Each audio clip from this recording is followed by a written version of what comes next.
Vamos falar sobre o FGTS? Esse é um assunto importante porque o Supremo Tribunal Federal deve concluir hoje um julgamento sobre a correção monetária do FGTS. Na primeira sessão, foram 2 votos a favor de substituir a taxa referencial por outro índice com remuneração maior para o dinheiro depositado no fundo. Luiz Roberto Barroso e André Mendonça votaram para que a correção do FGTS seja feita pelo mesmo índice de poupança, mas sem ser retroativa. Ou seja, a mudança valeria só para frente. Restam ainda 9 votos. Se o STF mudar a regra, qualquer empregado com dinheiro depositado no FGTS terá direito de pedir essa revisão na Justiça. Atualmente, o fundo rende 3% ao ano, mais a taxa referencial, que tem ficado próxima a zero. Já a caderneta de poupança rende 6,17%, que é ao ano, mais justamente a taxa referencial. Ô Josias, qual é a importância desse julgamento? E isso vai pesar no bolso do governo, né? Vai pesar, Fabíola. Agora, algumas coisas têm que ter lógica no país, né?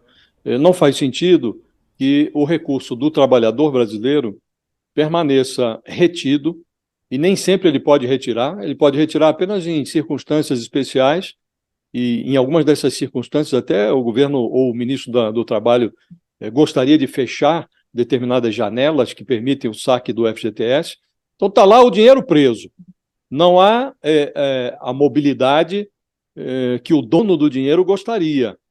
E você remunerar com a menor taxa de remuneração de investimento pago no país não faz sentido. A caderneta de poupança já tem um rendimento ridículo.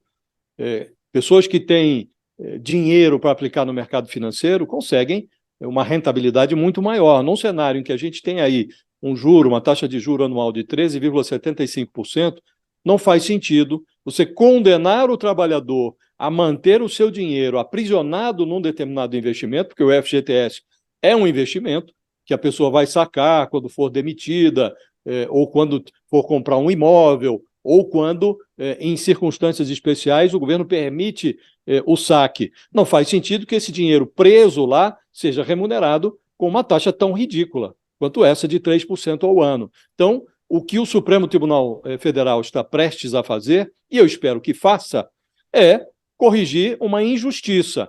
Os ministros, os que já votaram, estão preocupados em sopesar a decisão e determinar que isso valha daqui para frente. Agora, como você disse, Fabiola, se uma decisão como essa for adotada, evidentemente o passo seguinte é o dono do dinheiro reivindicar a retroatividade. Ora, se vale daqui para frente, que não receber juros adequados também pelo tempo que o dinheiro passou lá e que não foi remunerado adequadamente. Então, acho que é correto que se faça essa correção.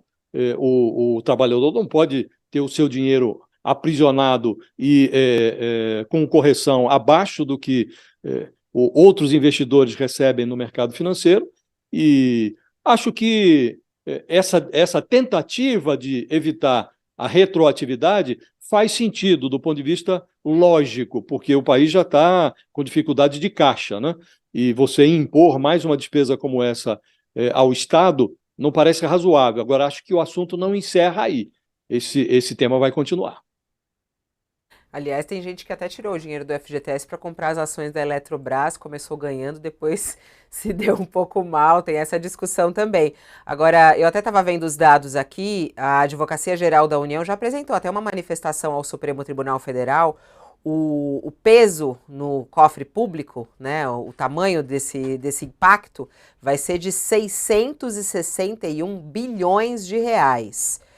Isso foi o que a AGU apresentou ao STF, essa estimativa de impacto aos cofres públicos. Segundo a AGU, Para a fala, gente ter uma Josias. ideia do tamanho disso, Fabiola, 600 bilhões de reais é justamente o que o Fernando Haddad diz que as isenções fiscais, os benefícios tributários, é o prejuízo que essas isenções causam ao Estado. Então, hoje o governo deixa de arrecadar 600 bilhões e o Fernando Haddad quer recuperar 25% disso, 150 bilhões. Ou seja, esse montante que você está mencionando é equivalente a tudo que o governo deixa de arrecadar com as isenções tributárias hoje.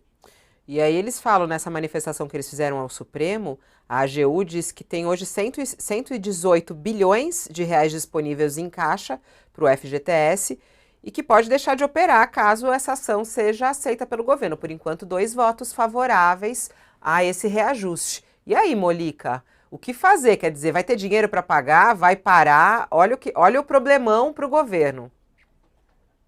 Eu concordo com o Josias, não faz sentido você ter uma taxa de remuneração ou várias taxas de remuneração em aplicações financeiras que estão aí no mercado, os fundos aí conservadores estão rendendo em torno aí de 1% ao mês, e você tem o FGTS, que é uma poupança compulsória, né? Quem trabalha com carteira assinada tem lá todo ano, todo mês, tira 8%, o patrão tem que tirar 8% depositado no FGTS, e essa remuneração tem um peso menor.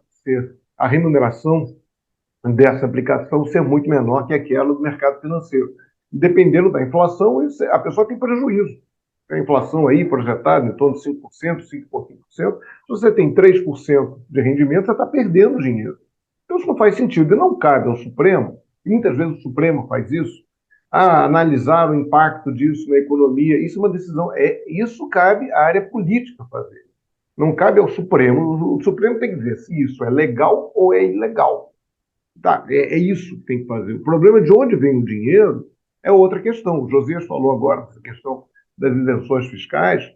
Você tem a Zona Franca de Manaus, o Simples, né? O Simples também representa uma isenção fiscal pesada. O direito que a classe média tem de abater do imposto de renda despesas como previdência privada, despesas como... Depois tem que pagar, dependendo do plano, mas tem despesas médicas, despesas com educação. Ou seja, quem tem dinheiro para pagar um médico particular consegue abater essa despesa no imposto de renda. A população, a grande maioria da população que depende do SUS e não tem dinheiro para dar dinheiro, pagar uma consulta, ela acaba subsidiando a consulta de quem tem dinheiro. Então, agora, tem que essas isenções fiscais, 600, como o Josias lembrou. A questão é que o lobby de quem é beneficiado por isenção fiscal, de um modo geral, é muito maior do que o lobby de quem recebe FGTS. Em setores muito organizados na economia, na política brasileira, nos corredores do Congresso,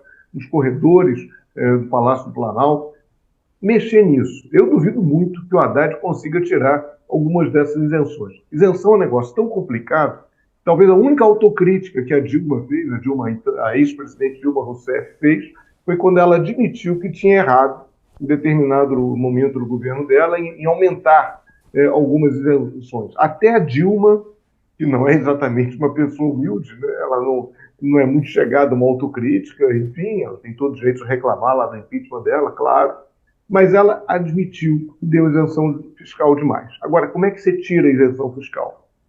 Aquilo que você concedeu a setores organizados da economia, a setores organizados da sociedade, é muito difícil você tirar. É mais fácil continuar lesando os trabalhadores de carteira assinada.